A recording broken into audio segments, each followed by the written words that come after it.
Театральные выступления с использованием кукол требуют от артистов высокой степени мастерства и подготовки. Во-первых, управление куклой – это само по себе искусство. Существует множество систем управления куклами, и современный театр кукол синтезирует и совмещает в себе различные техники и приемы. Сегодня используют тростевую технику.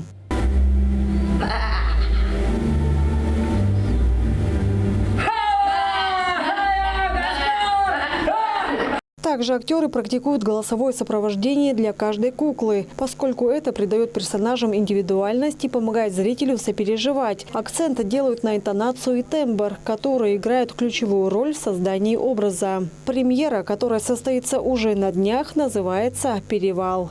На самом деле кажется, что владением куклой очень просто, но на самом деле это не так. Сейчас я попробую взять персонажа, это главный герой, мальчик, и попробую что-нибудь сделать. Ну, например, походить. Он должен так ходить? Я правильно все делаю? Ну, что-то вроде как. Давайте теперь вы покажете. Я? Давайте. Ну, да, он так бегает. Вот может... Вот так, да? Я остановился там, посмотрел. Ну ладно.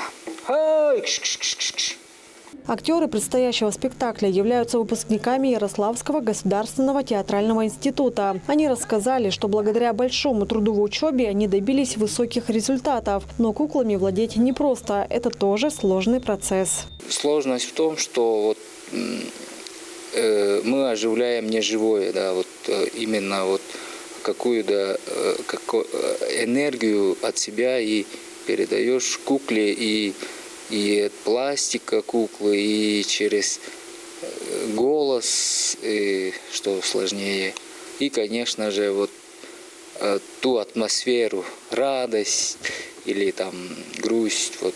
События новой постановки разворачиваются в период Великой Отечественной войны. Вблизи стойбища установлен небольшой столб, на котором закреплено радио. Местные жители узнают благодаря ему о происходящем в стране. Главный герой – мальчик, отец которого стал добровольцем и ушел на фронт. Каждый день они с матерью ждут по радио новостей. Однажды тувинские добровольцы возвращаются домой, но среди них нет отца главного героя. Однако его мать не теряет надежды и верит, что он обязательно вернется.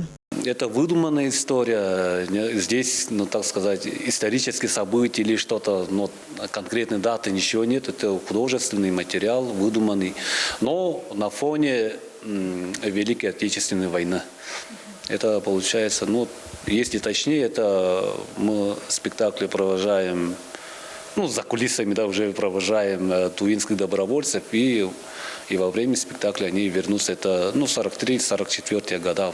Напомним, что спектакль также приурочен к предстоящему 80-летнему юбилею Великой Победы в Великой Отечественной войне. Подобные тематики позволяют детям не только познакомиться с историей этого важного события, но и понять его значимость. Инна Клоян, Начин Оржик, Ангер Кужугет, телеканал Тува-24.